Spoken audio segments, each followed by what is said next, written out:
the kings of the earth. Exposed.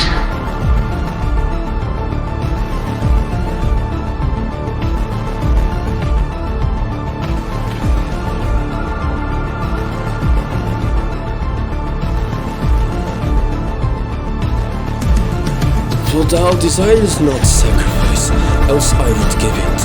Thou delightest not in burnt offerings. The sacrifice is a God, or a broken spirit, a broken and contrite heart. Join the fight.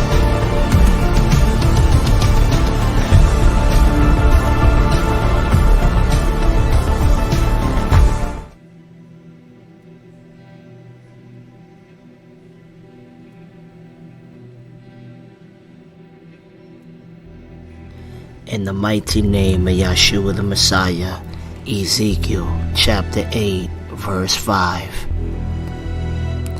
Then said he unto me, Son of man, lift up your eyes now the way toward the north. So I lifted up my eyes the way toward the north, and behold, northward at the gate of the altar, this image of jealousy in the entry.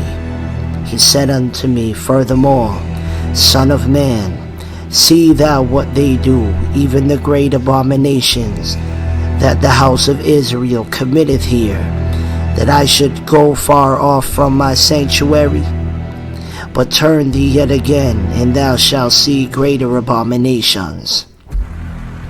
And he brought me to the door of the court, and when I looked, behold, a hole in the wall. Then said he unto me, Son of man, dig now in the wall. And when I had digged in the wall, behold, a door. And he said unto me, Go in and behold the wicked abominations that they do here. So I went in and saw, and behold, every form of creeping things, and abominable beasts, and all the idols of the house of Israel portrayed upon the wall round about.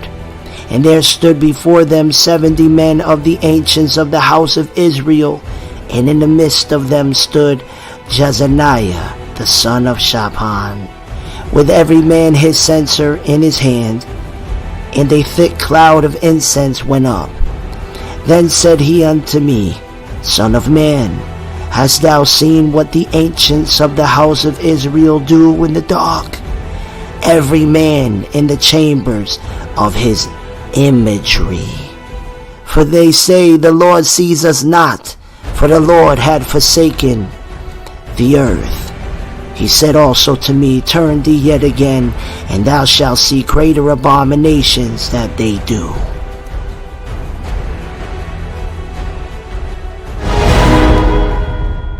Have you heard the old saying?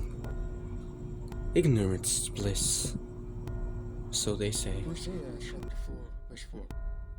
My people perish for lack of knowledge. To pre-program is to plan to program in advance, i.e. preset. Denial, also called abnegation, is a defense mechanism in which a person is faced with the fact that is too uncomfortable to accept and rejects it instead, insisting that it is not true despite what may be overwhelming evidence. The conscious and intelligent manipulation of the organized habits and opinions of the masses is an important element in a democratic society. Those who manipulate this unseen mechanism of society constitute an invisible government, which is the true ruling power of our country. We are governed, our minds are molded, our tastes are formed, our ideas suggested, largely by men we have never heard of. In almost every act of our daily lives, whether in the sphere of politics or business, in social conduct or ethical thinking, we are dominated by the relatively small number of persons who understand the mental processes and social patterns of the masses. It is they who pull the wires which control the public mind, who harness whole social forces, and contrive new ways to bind and guide the world. At this point, you're probably ready to dismiss this as something that some conspiracy theorist in his underwear came up with in his mother's basement, but you may want to reconsider. This passage was written by Edward Bernays, the nephew of Sigmund Freud, and a pioneering mind behind advertising, modern propaganda, and the field of public relations. Bernays' influence was enormous. Relying heavily on the insights of his uncle, he developed highly successful manipulation techniques which are still used today. Bernays was a seminal and controversial figure in the history of political thought and public relations, who pioneered the scientific technique of shaping and manipulating the public opinion, for which he coined the term engineering consent. During World War I, he was an integral part of the U.S. Committee on Public Information, abbreviated as CPI, a powerful propaganda apparatus that was mobilized to package, advertise, and sell the war to the American public as one that would make the world safe for democracy. The CPI would become the blueprint in which marketing strategies for future wars would be based upon. Sociological engineering was a reality it would seem. Another key figure of study is the late Aldous Huxley. Born in 1894, he was an English writer and philosopher. He wrote nearly 50 books, both novels and non-fiction works, as well as a wide-ranging essays, narratives, and poems. Born into the prominent Huxley family, he graduated from Balliol College, Oxford, with an undergraduate degree in English literature. This is Aldous Huxley, a man haunted by a vision of hell on earth. Mr. Huxley wrote Brave New World, a novel that predicted that someday the entire world would live under a frightful dictatorship. Today, Mr. Huxley says that his fictional world of horror is probably just around the corner for all of us.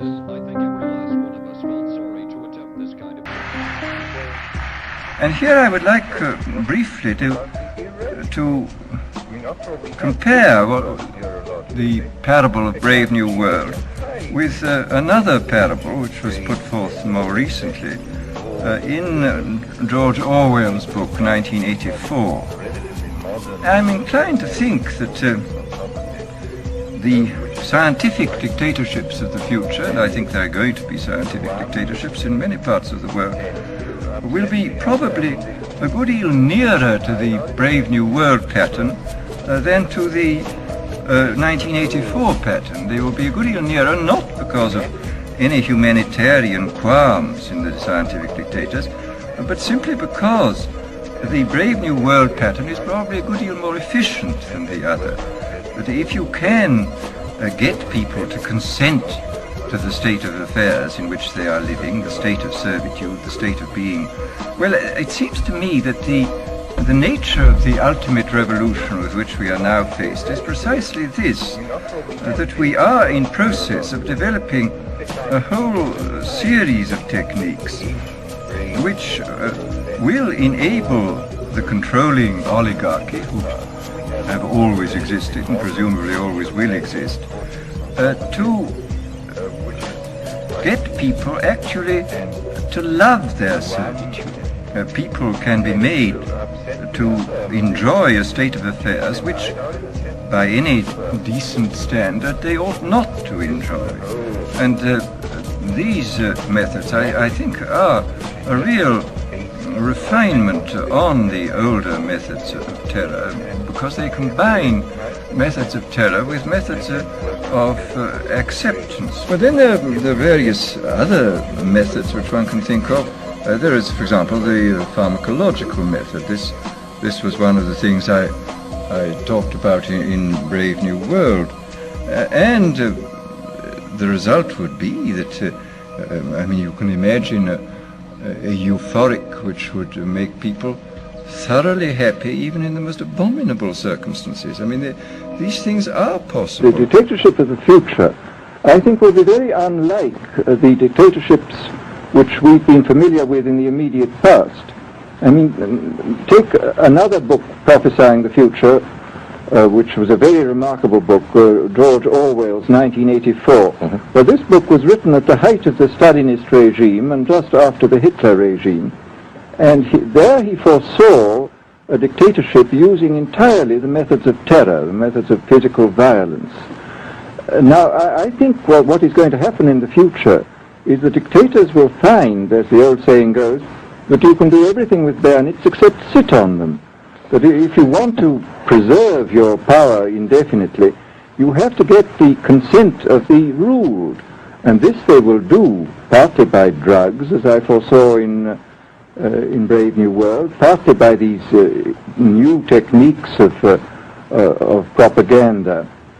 They will do it by bypassing the sort of rational side of man and appealing to his subconscious and his deeper emotions and his physiology even, and so making him actually love his slavery. I mean, I think this is the danger, that actually people may be in some ways happy under the new regime, but they will be happy in a situation where they oughtn't to be happy. But let me ask you this.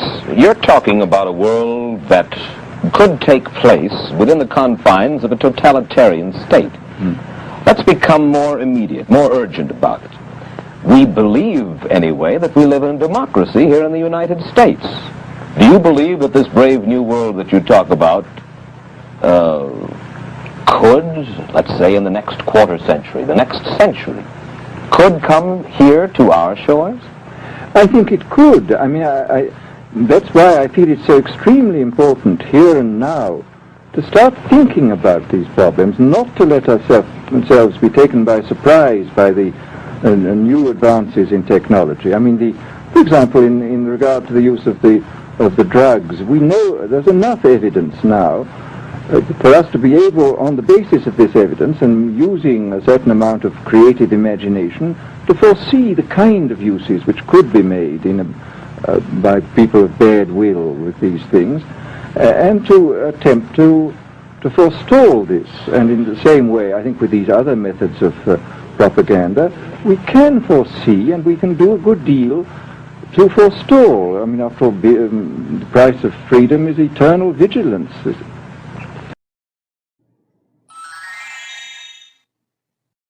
Ladies and gentlemen, the distinguished author, Aldous Huxley's terrifying forecast of the future, Brave New World. We are proud to have Mr. Huxley as narrator for these broadcasts.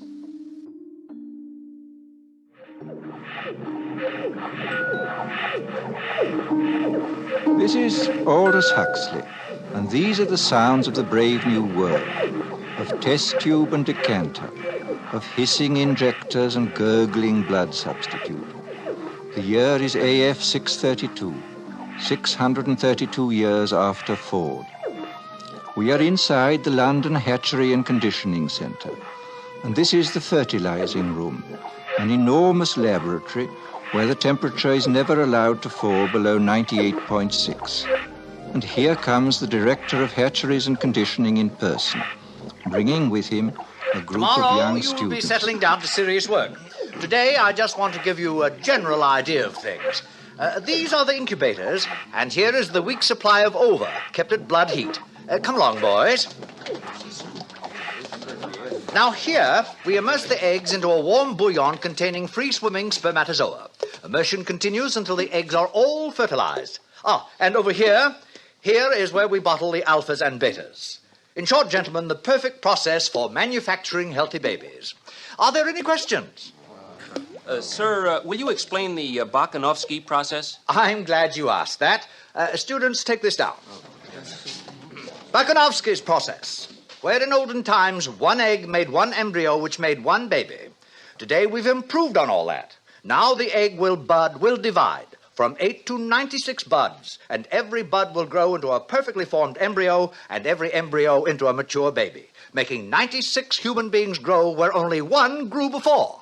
Progress. But what advantage is it, sir? Oh, my good boy, can't you see? Where in olden times nature allowed us only to have twins or perhaps triplets or so, today we can create scores of identical individuals.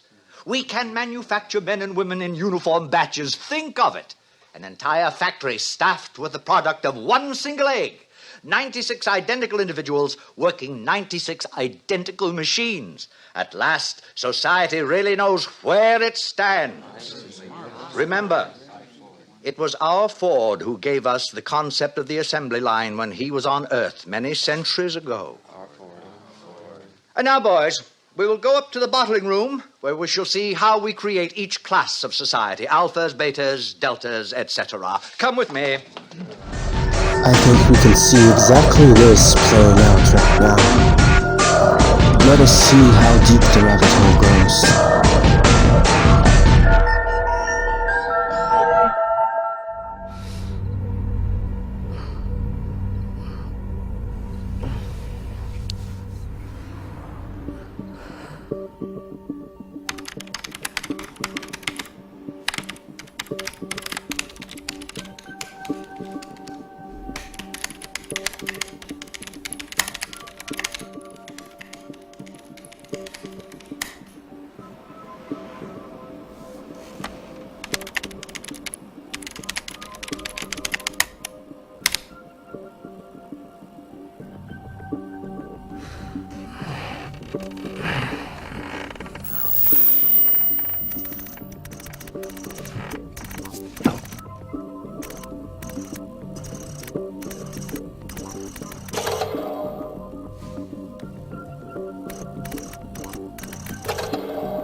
we are opposed around the world by a monolithic and ruthless conspiracy that relies primarily on covert means for expanding its sphere of influence, on infiltration instead of invasion, on subversion instead of elections, on intimidation instead of free choice, on guerrillas by night instead of armies by day. It is a system which has conscripted vast human and material resources into the building of a tightly knit, highly efficient machine that combines military, diplomatic, intelligence, economic, scientific, and political operations. Its preparations are concealed, not published. Its mistakes are buried, not headlined. Its dissenters are silenced, not praised. No expenditure is questioned, no rumor is printed, no secret is revealed. Thriller from Da Vinci Code author Dan Brown is the new one is called, what is it called? Lost Symbol, right? Lost Symbol. Set in the nation's capital, and it's centered on the world's oldest and largest fraternity. Brown's book has renewed interest in the Freemasons, and as Elaine Quijano tells us this morning, it is a secret society that is still very well represented in Washington.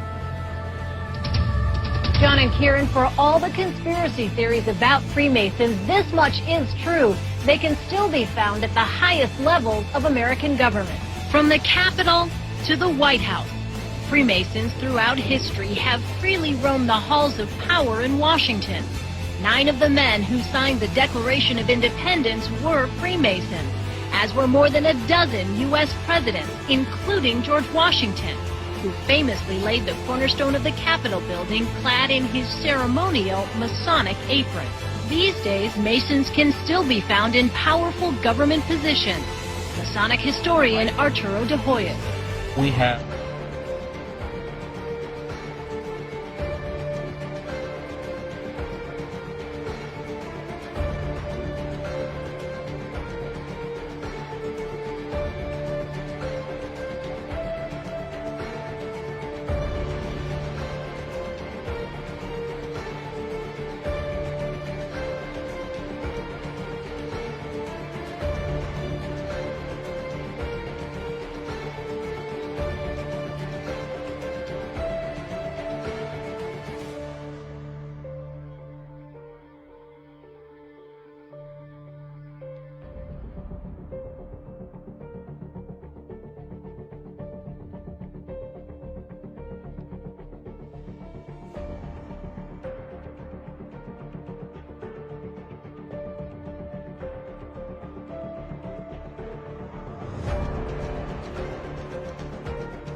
Lucifer. What is your problem? Just that, sir. Okay. I'm a Christian, sir. I'm pure and virtuous and wholesome and innocent. How can you say anything bad about me? Sir, you need to be born again. I am born again. Now, did you just say that you were Lucifer? I am Lucifer. Okay, define Lucifer for me. Pure, virtuous, wholesome, innocent individual that's out to help people. Lucifer is? Yeah. Say that again. Lucifer is a pure, holy... Virtuous. Virtuous. Now, is he the Lucifer that God created? That's the same one. Oh, man, this is great. I'm going to put this on the internet. Oh, Amen. God bless you, Amen. brother. Because that's exactly what the Shriners and Masons teach, is that Lucifer is light. No. And you're What you're about those confirming hospitals? It. You know what, sir? Jesus said, many will say to me on that day, Lord, Lord, we did not do these good deeds in your name. And you'll say, away from me, you workers of iniquity. I never knew you. Jesus said it? In Matthew chapter 5. Mercy. No. That's hard to believe. So you're a Christian and you don't know that. Actually. No, I really am. You are. Because I'm pure and virtuous. You're pure and virtuous, okay. Yeah. Mm-hmm. In other words, you're perfect without Jesus, right? No. Okay, tell me about Jesus. Who is Jesus? Well, he's my leader. Is he the Son of God? Yes, he is. Is he the only worshipful master? Yes. Have you ever been called worshipful master? No, because I've just been too busy. I've been working. Working? Been working to help people. What like kind you. of work? Okay. Get out of here. See, this is what a Mason confesses, is that Lucifer is light. Altion Jurek, best known as Altion Childs, is an Australian performer who topped the charts after winning the second season of X Factor Australia in 2010. On April 15th of this year, Altion published a 5-hour video claiming he was initiated into the Freemasons and that Freemasonry is hiding the true world religion, Satanism. He goes on to reveal how every initiate must swear a vow of secrecy to never reveal the secrets of Freemasonry to anyone whatsoever, under penalty of having their body severed in two and their bowels burned to ashes, their throat slit, and their tongue torn out by the roots. This is the sign you do upon entering and exiting the ritual room while facing the Grand Master. It stands for throat slit, and it goes like this. They use symbolic gestures to flaunt their secret religion, such as the sign of the Master of the Second Veil, or the Hidden Hand, the sign of silence. As you move up the ranks of Freemasonry, the oaths of silence for taking each degree become more brutal, having your heart torn out and fed to wild beasts, your head struck off and placed on the highest spire of Christendom, destroying your business and reputation, and hanging you in your own home. Masonic rules clearly stipulate that the Lodge has the authority and obligation to uphold these mandates and penalize any member who violates them. Masonic rules also warn members from inviting the vulgar and profane. The profane is what they call the uninitiated, anyone outside their secret order. As one climbs the ladder of power in Freemasonry, each degree requires more barbaric acts from the initiate. From being humiliated and stepped on, drinking wine from a human skull, stabbing human skulls. And in one of the highest degrees, the initiate removes a blindfold to find a severed human head lying on the floor with a bloody knife beside it. He is instructed to take the knife in his right hand and the head in his left. Eventually, this leads the initiate to accept human sacrifice as a rite of initiation, which is the ultimate goal of this unholy hierarchy. 33rd degree Mason Manly P. Hall, who was named Freemason of the Century, wrote that Freemasonry is a religion and that initiates are intentionally misled until they reach the highest levels. He wrote that Freemasonry is an outer organization concealing an inner brotherhood, one visible and one invisible. The invisible is dedicated to the service of a mysterious arcanum arcanorum. Having a belief in a supreme being is required to become a Mason, and the atheist is looked upon by the Mason as being the most vulgar and despicable of mankind. But who is the supreme being in Masonry? Freemasonry is Satanism in disguise. 33rd degree Sovereign Grand Commander of the Scottish Rite, Albert Pike, wrote in Morals and Dogma that Lucifer is the light bearer. 33rd degree Mason Albert Mackey wrote that Lucifer is good, light, victory, and initiation. And 33rd degree Freemason of the century, Manly P. Hall, wrote that the mystery of the craft is the seething, surging energies of Lucifer that can be wielded by the initiate. This is the symbol for Satanism, and this is the symbol for female Freemasonry, the Order of the Eastern Star. The Satanic Bible lists Baphomet as the symbol of Satan worshipped by the highest level of Freemasonry, the Templar Masons. In the Satanic Rituals, it is written that Masonic orders contain the most influential men in government, and virtually every occult order has Masonic roots, and that every rite of the Nazis' Black Order employed Masonic principles. Both Satanism and Masonic rituals involve the goat, the coffin, and the death's head. Anton LaVey wrote that the Masonic rituals serve as a screening process for organized Satanism. Freemasons can also be seen making the 666 hand gesture.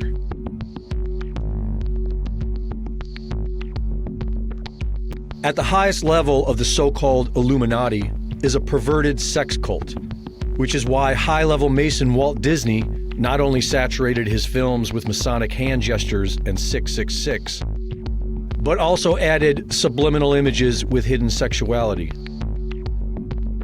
Altion claims that the square and compass are actually symbolizing the sex act, the woman's legs spread open and a man mounting her. The G symbolizes the generative principle of creation. The all-seeing eye symbolizes the head of the penis, and the rays shooting forth the orgasm. Each year, 13 high-level Masons may be invited to join the top of this monstrous pyramid, the Royal Order of Jesters, dedicated to nothing but sexual depravity. There is no sin. There is only nature. Why do you think that witchcraft has disappeared? It never disappeared. It was hidden, forced to go into hiding by the appearance of Jesus on the human scene.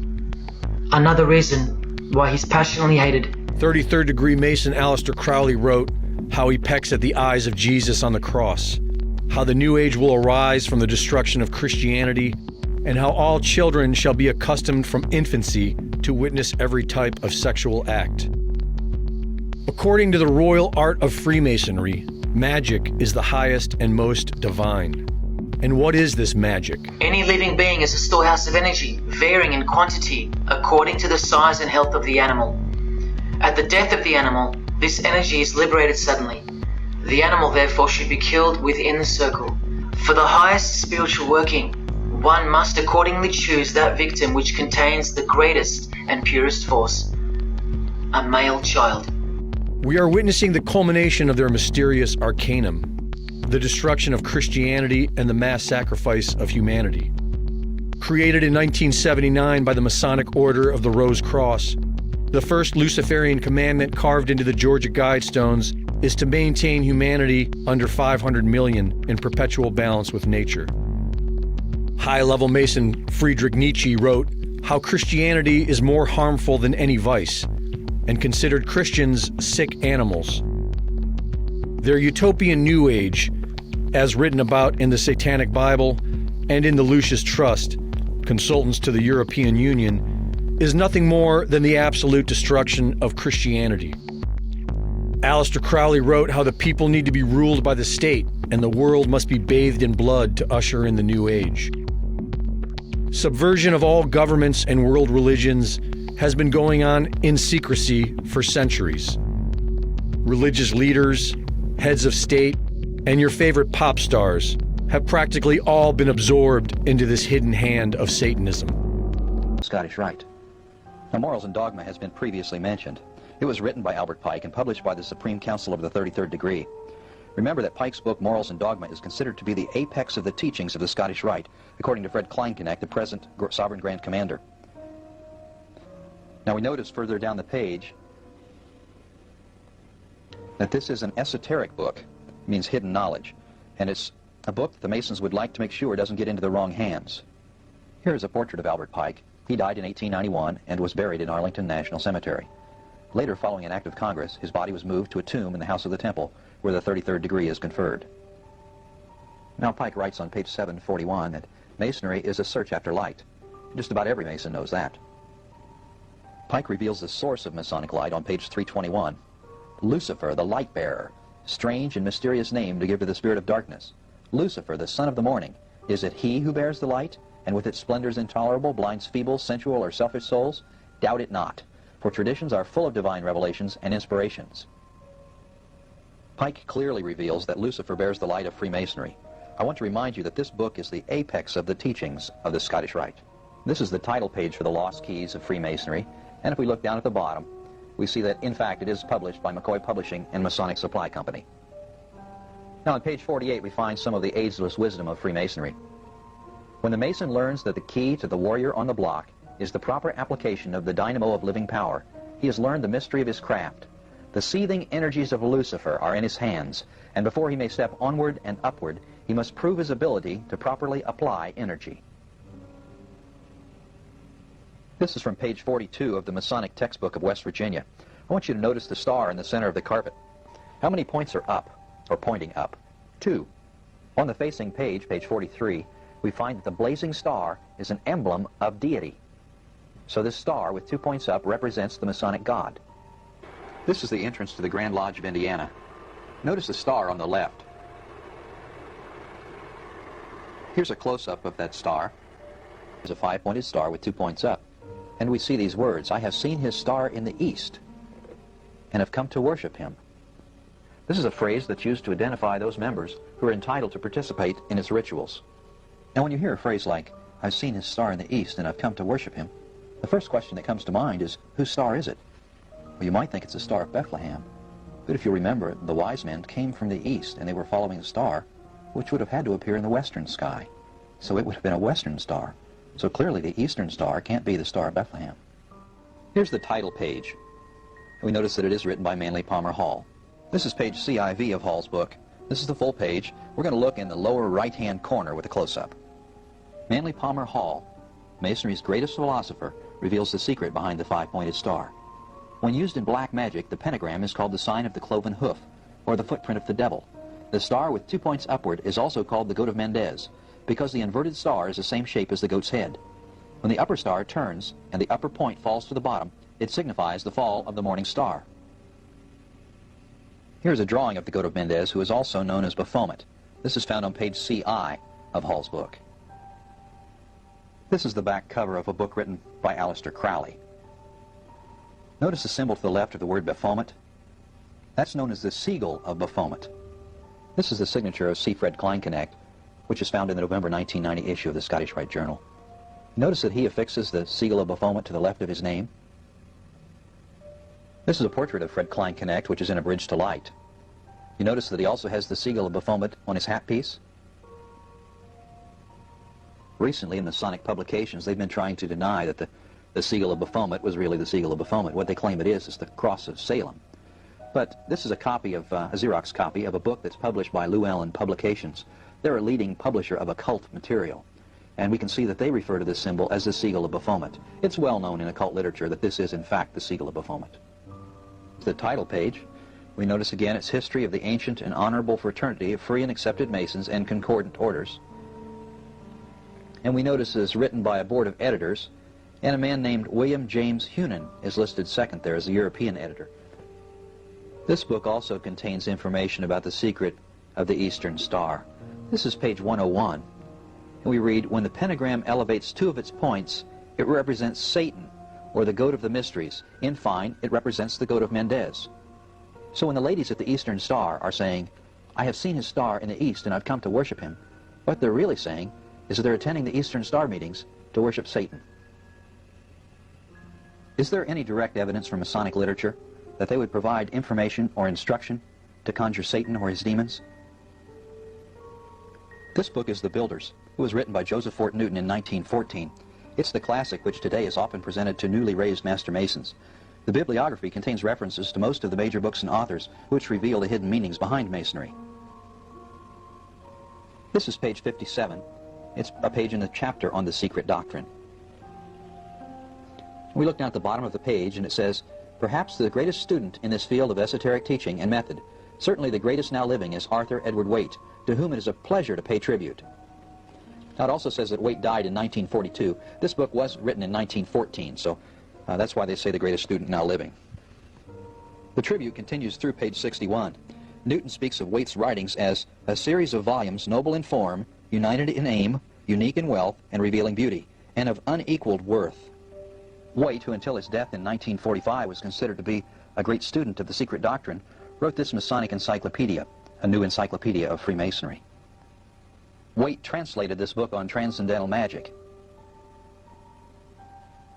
Waite also wrote the Book of Black Magic. On the title page, under his name, we find that he wrote a book entitled Devil Worship in France. On page 244 through 248 of the Book of Black Magic, we find detailed instructions on how to conjure Lucifer. I'm not going to read this. I'll leave it on the screen for a few seconds and let you read enough of it.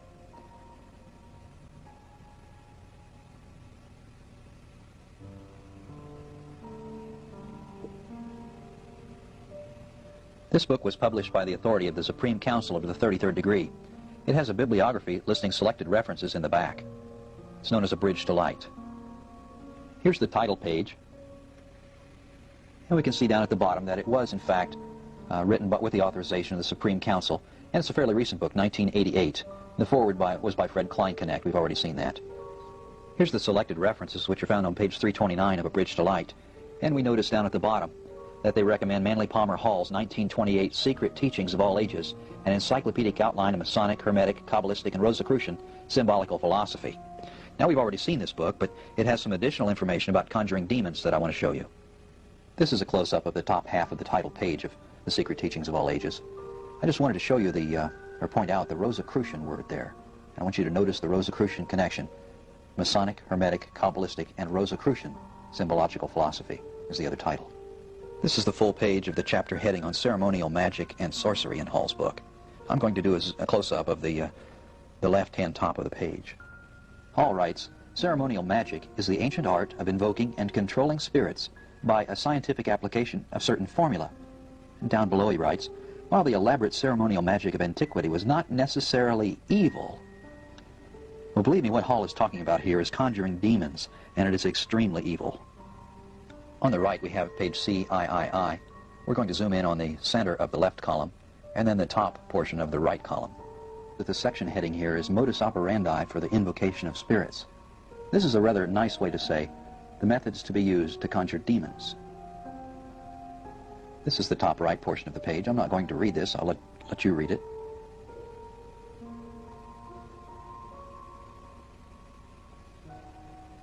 Clearly, this is detailed instructions on how to conjure demons. It's a how-to book. Here is a drawing from the book showing a magician invoking a demon. Notice that he's standing in a magic circle. And on the upper left-hand corner, we've got Baphomet, the goat of Mendez. Notice the symbol that the demon is standing in. It's a circle with a triangle in it. Have you ever seen that emblem before? That's the symbol that's used for Alcoholics Anonymous. If you ever have the opportunity to get a hold of an Alcoholics Anonymous book, read their concept of God. I think you'll find it highly interesting. How would you go about controlling a demon once it was invoked? Well, the Secret Teachings of All Ages provides an example pact, which is found on this page, CIV. I'm going to take a close-up of the lower left-hand corner, and then the text will continue on the top right corner. It reads, at last a pact is agreed upon. It may read as follows. I hereby promise the great spirit Lucifuge, prince of demons, that each year I will bring unto him a human soul to do with as it may please him, and in return Lucifuge promises to bestow upon me the treasures of the earth and fulfill my every desire for the length of my natural life. If I fail to bring to him each year the offering specified above, then my own soul shall be forfeit to him. And it's signed, the Inficant signs the pact with his own blood. Now this next book is not a Masonic book, and I want to make that perfectly clear. This book is the Satanic Rituals. It's written by Anton Szandzor LaVey. He's the founder of the California-based Church of Satan. Notice the symbol that he uses on the front of the book. It's a 5-pointed star with 2 points up, and it's got the goat's head superimposed in it. In the introduction to this book, LaVey writes, the rites in this book call the names of devils. He further writes, if one is truly good inside, he can call the names of the gods of the abyss with freedom from guilt and immunity from harm. The resultant feeling will be most gratifying, but there is no turning back. Now, I've not said that Freemasonry was satanic, but let's see what LaVey says about the satanic rituals. He says satanic ritual is a blend of Gnostic, Kabbalistic, Hermetic, and Masonic elements.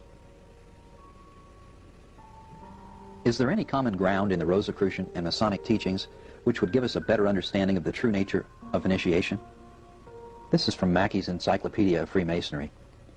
The heading is Rosicrucianism, and he says that many writers have sought to discover a close connection between the Rosicrucians and the Freemasons, and some indeed have advanced the theory that the latter are only the successors of the former.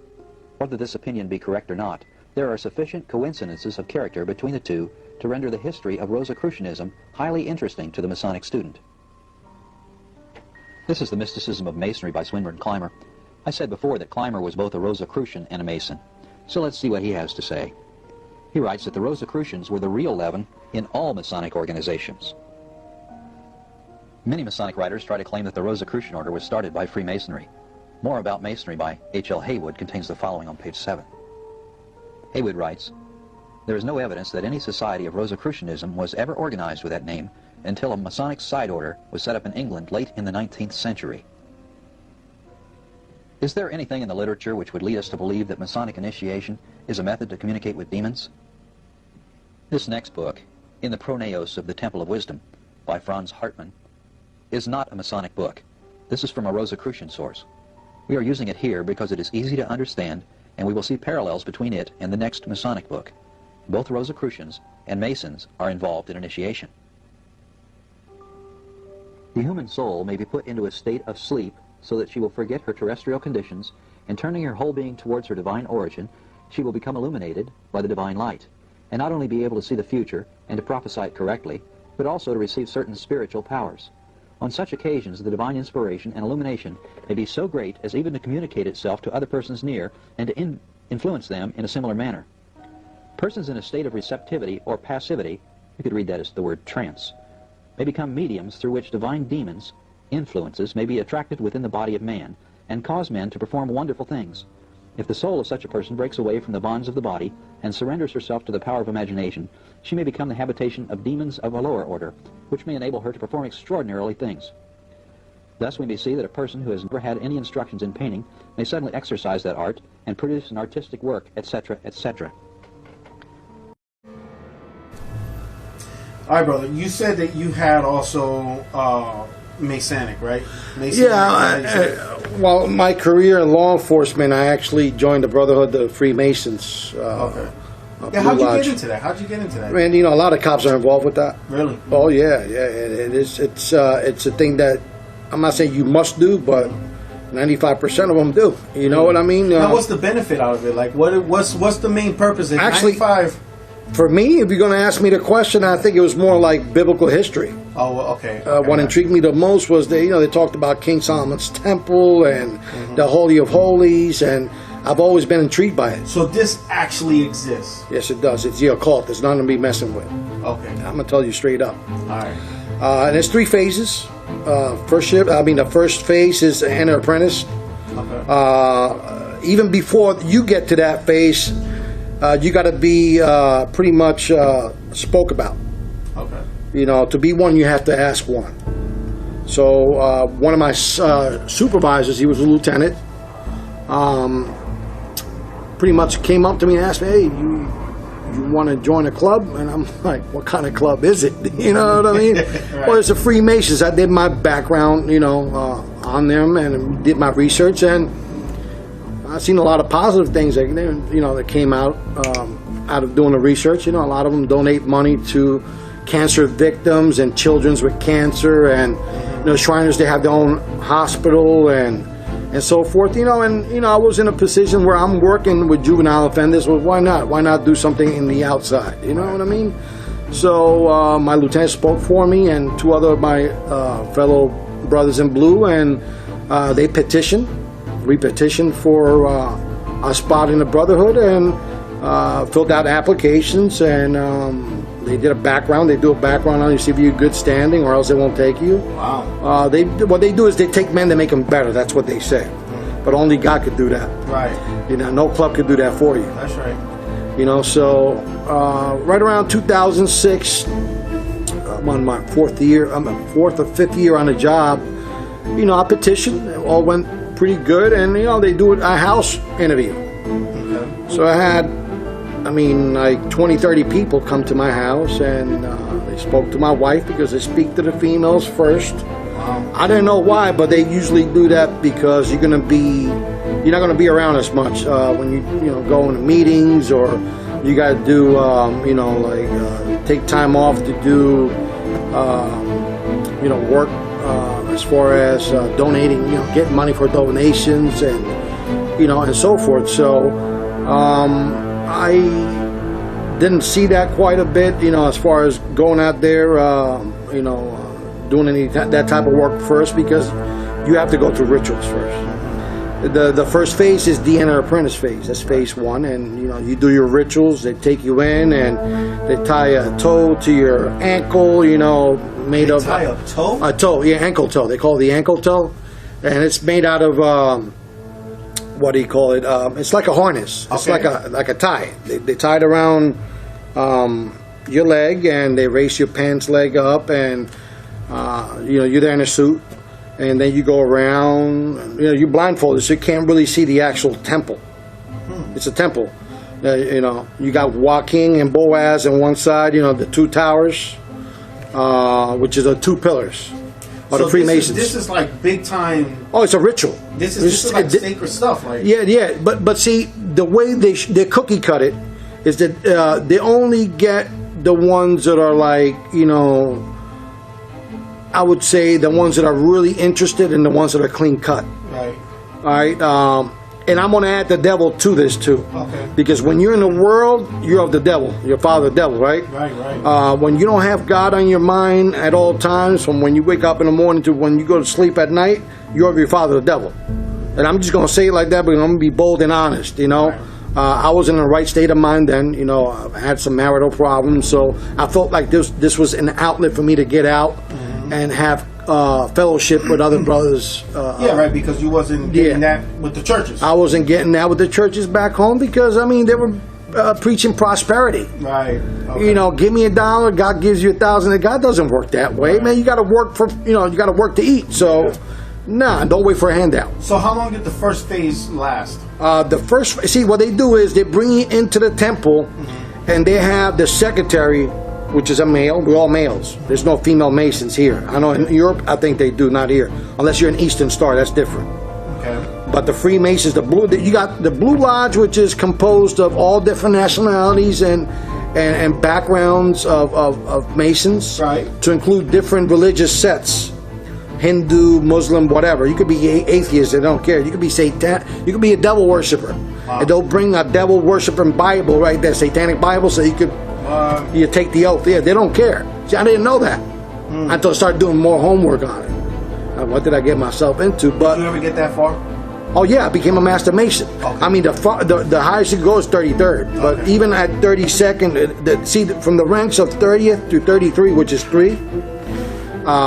That's when they divulge the actual truth to you. I got you. Which they have you in darkness all those years, and then once you start climbing up the rituals and the phases, and you go up the ranks or degrees, right, we call it. You could go from the 3rd degree to the 32nd degree in a weekend. Wow. Oh yeah, you could do it in 2 days. They call that the fast track. But usually to get that high, it takes years. It takes years, but you could do it the other way. You have to pay some money or talk to whoever. I heard that some people, if I might be mistaken, but I know some of these rich people, these Hollywood people, they give land, millions of dollars. Oh yeah. It all depends, because those are called dues, right? Okay. And you talking about occultic, satanic individuals that work in Hollywood. Reverence, of money, of people of power. I didn't know all that. Because when you got scales in your eyes, you can only see so much. Right. But when God removes those blinds off your eyes, you start seeing who's who for what they are. Wow. You know, and not every Masonic lodge. I mean, they all talk about the same, but everybody's different. You know, because in order for you to be a Shriner, you got to be a Mason. For you to be a Knights Templar, you got to be a Mason.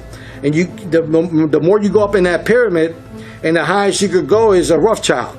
Right. They're the highest of the highest. Really? Yeah, they're the satanic children of Satan. Wow. They actually sit on the table and they have a special chair for Satan right there.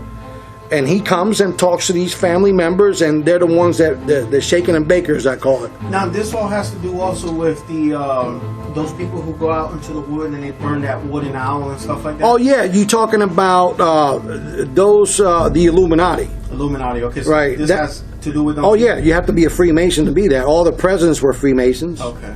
A small portion weren't, but they were Jesuits. This is the same thing. Okay. Yeah, even the Pope. They don't. And I'm going to be honest. They don't actually have to do the whole ritual. They have to watch. Right. And because of their power and rank within the church. But it's still controlled by them. Oh yeah, everything is controlled by the white and black Pope. Yeah. So black and white, which is white and black tiles, is where we have our temple. That's where you get that. Yeah, the yin yang. You know, the good versus evil. You got to have one of the balance. And that's the work of the devil. God doesn't work that way. He doesn't manifest that way. That's all the trick of the devil. You know, the devil knows the Bible better than me and you put together. Because he was there when God was putting it together. Mm-hmm. And of course he fell, of course, but he knows. Yeah. He could twist the word of God and make it so clean like honey in your mouth. And say, well, this guy is a man of God. But no, you got to go beyond that, honey. You got to go around it and do your research. Because they're going to give themselves up. You know what I mean? A lot of these guys and women, men and women that work in Hollywood, they're all Satanists. I bet. All of them are Satanists. And you know what? Anybody could tell me different. I really don't care because I know. Certain hand signs that you do, you know, the pyramid, the rock, you know, Jay-Z calls this the rock, is a pyramid. Right. All right? But in that pyramid, there's 13. Right. You also got the, what was this? Well, that's the horns of the devil. Right. The devil's horns, yeah. And, you know, that's Illuminati. You could use it for the Shriners use it too. Right. That's the Moloch. Okay. Moloch is the actual owl that they worship out in California. All these big shots, big corporations, they go there. And that's where they make the presidents too. Really? They make presidents there. They know which president they're going to make. They make them. All this political stuff, that's just BS. That's bullshit. Why? That is bullshit. That is the most deceiving thing in America. They know which the Rothschilds makes the presidents.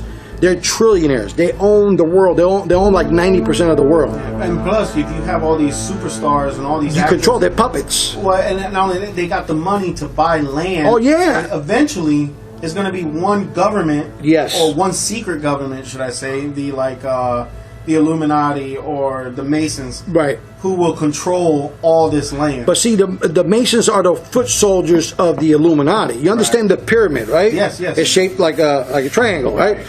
So we're at the very bottom. At the very bottom. And then above that, you got different families. You know, different.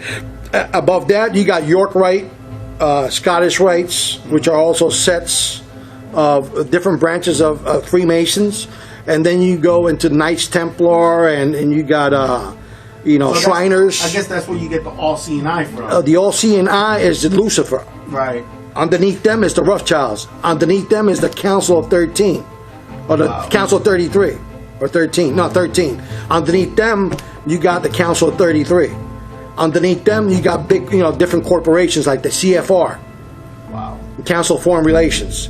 And underneath them, you got, like 6 big companies that own all the, they own all the real estate, and they own all, like, media outfits, I said media, they own all different types of... Yeah, like those people who are like Warren Buffett, who owns... Well, yeah, he's a 33rd. Yeah. Yeah, so they own, property, they own land, they own... Stocks, everything. Everything. So you got 6 corporations in the world that owns 90% of the assets and the money of the world, right? Mm. So even the Federal Reserve is not of the United States. It's a separate entity.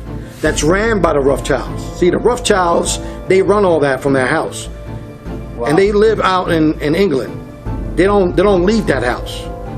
Yeah, I heard something about that. They don't leave the house. Why is that? I mean, is there because that's where the devil dwells. The devil could only be in one place. God is everywhere. Yeah. You understand? True.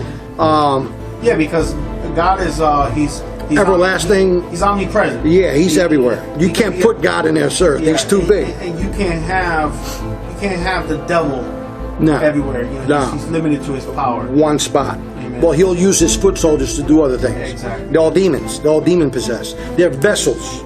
They're fleshly vessels that are compartmentalized. They're like shattered. They shatter their brains, and it's just like MK Ultra, right? They use MK Ultra to break the minds of people, and then they mold them the way that they want them to go. You know what I mean? Or satanic ritual abuse. That all comes together with the Freemasons. So their ultimate goal is pretty much to have one world order, one world religion, and one world currency. Yep. To eventually rule the world. Rule the world, right? Which is to usher in also the Antichrist. The Antichrist, mark of the beast, and so Mark on. of the beast, right? So you've seen all this firsthand. Yeah. Oh yeah, firsthand. I mean, I've seen the rituals. I see where they imitate them trying to kill you. Wow. You know, when you get in your masters, they put you like they simulate that they're stabbing you, and they killing you like Tubal Cain. You know. Mm-hmm. So in other words, like you almost have to. Kind of like the way we have to be reborn. Yes, they're making a mockery out of baptism. Right, and it's actually reversed. And you know what? The devil works like that because. So if we have to be reborn, they pretty much say you have to die first. You have to die. kill yourself for the devil. Yeah. Wow. So just like like the satanic baptism, they baptize them in blood in a cast iron bathtub. Right. If you see the videos that you see, like this girl named Rihanna is one of them, that she's done blood sacrifices and she's done a blood baptism, but they won't show blood in the bathtub. They show water, but it's symbolic. Their water is symbolic to blood. Right. And they have to get in that bathtub. Even Eminem, you see him on one of those magazines. He's just leaning back, bare chested, with blood up to his stomach. Wow. In a cast iron, bathtub, and that's how they do their rituals. Everything is backwards. Who's the other guy? I know there's a lot of them. A lot of them. Yeah. Was it Lil Wayne? Lil Wayne is another. That's the most satanic one around. Him, yeah. Lil Baby, the one that promotes him. He's a pedophile. He's a fag. Wow. Oh yeah, they're all homosexuals. They have to be like the Baphomet. Like is it above? Like is it below? You see the Baphomet? Yes. He has 4 arms. Something like that. No. That's Hindu. I'm talking about the Baphomet is the god of the Knights Templar. Okay, I'll post a picture as you're saying this. Yeah. I'll post a picture. It's a goat's face with horns. Right. It has breast of a woman and the remaining lower half of a man, and then the feet of a goat. Wow. So they worship that. That's Lucifer. All right. It's disgusting. Yeah. They eat fecal matter. They drink urine. I mean, it's disgusting. I never did that. I never got that high up to do nothing like. But when you're up there and they expose everything to you at the 30th to the 33, it's you're done. You're selling yourself to the devil at that point. And then not only that, you're sworn to secrecy. Yeah, you sworn never to divulge any information, but to always protect and help your fellow brother. That's it. Yeah. And so that was the first step, and then what was the second? The second is fellowcraft. That's the second degree, fellowcraft. Same kind of rituals, but it's now you go from raising your pants, like trousers on the right. Now you're gonna do it on the left, and now you got a different ankle tuck with a ball. Man, that's crazy. And then you blindfolded. They take you, the actual officer. They call them officers, the ushers. They call them ushers. They usher you around, and you got to bow where you have to bow, and you got to, do what you got to do, and they make you face the worshipful master of the east, the worshipful master of the west. This is a specific part in the lodge. It's empty. and that's the north. You never face the north, you know, which it resembles where the Lord is at. Right. You know, they say that God is, you know, straight up north, you know, but they don't make you do nothing with that. It's just like senseless rituals, you know, and you want your ego to get through. You're eager to get your ring, you know, your token. Yeah. Or any other, you know, Masonic memorabilia that you could wear. You put it on. I've met somebody when I was working at the shipyard. Someone who did have a ring. Yeah, I used to wear a ring all the time. Okay, so they give you rings. No, you have to buy it. You have to purchase it yourself. Or if you're my brother and I'm giving you a token of my appreciation to you because you already became a master. Right. Well, here's sometimes they'll give you a dime with a compass and square on it. Wow, okay. You know what I mean? Unless you really put it up close to see it, that's a token of appreciation and love from your brother. Gotcha. Or they'll probably, you know, well, you know what? We want to buy you your first ring. Or they'll give you a shield to put in your car. You know what I mean? So everybody sees that you're a brother, leave you alone. You get special privileges, you know, you get pulled over, cop, have a nice day. Because they're all, So the ultimate goal here is that if anybody ever, I guess, approaches somebody, right, stay far away from this. Oh, you're going to have to stay far away from and run. Don't stay close because, see, the problem with that is they use the actual word brotherhood as an advantage to them. And sad. It's catchy. It's when a honey. You say brotherhood also. Yeah. Like this is going around a lot in the colleges. Oh yeah, the Alpha Ketas and all them. That's all Greek. Yes. And a lot of them becomes after a while, they'll become bones and skulls. Wow. Oh yeah, especially if you're in Yale. That's where they come from, you know. But they do have. You have to be a master mason before you become anything else. Depending on your upward mobility, and rituals. The quicker you get them done, the quicker things are revealed to you. But like I said, you could go as high as you want. If you got money, you could buy your way up. You know, honorary. You know how many times they give honorary doctorates that people have never ever been in college? Yeah. You know, like for example, Bill Cosby got an honorary doctorates, right? So they jacked him up with these women and stuff. They took it away, but he's a Freemason. But see, if you start exposing them, they'll go after you. They'll go after your family. They'll try to kill you because the government is part of it. It's not only civilians. The government is in cahoots with these people. Right. And in there's sectors throughout the whole country that's split apart. I don't know if it's north, east, south, and west, but they have witches that are in charge of these sectors and warlocks that are in charge of these sectors, and they pretty much monitor the satanic, I'm going to use the satanic, members. You know, like they're called congregation too, just the opposite of being a Jesus believer. I don't want to use the word Christianity. Yeah. But I want to, believers, right? So they have a specific warlocks and, Council of 13 witches, which are either male or female. And pretty much they're in charge of thousands of members of the congregations and the local witches and warlocks that are in charge of that congregation. Wow. And a lot of them are politicians, heavily involved in witchcraft. And they have to do certain rituals and certain things in order for them to gain favor with the Rothschilds, and then they send orders of doing things for that family. Wow. You know, they give them orders, and with those orders money comes with it. And so like the exact same way we try to expand the kingdom of God, they're doing it the other way. Oh yeah, it's satanic at the core. This whole country is not based upon Christianity. It's satanic. From head to toe.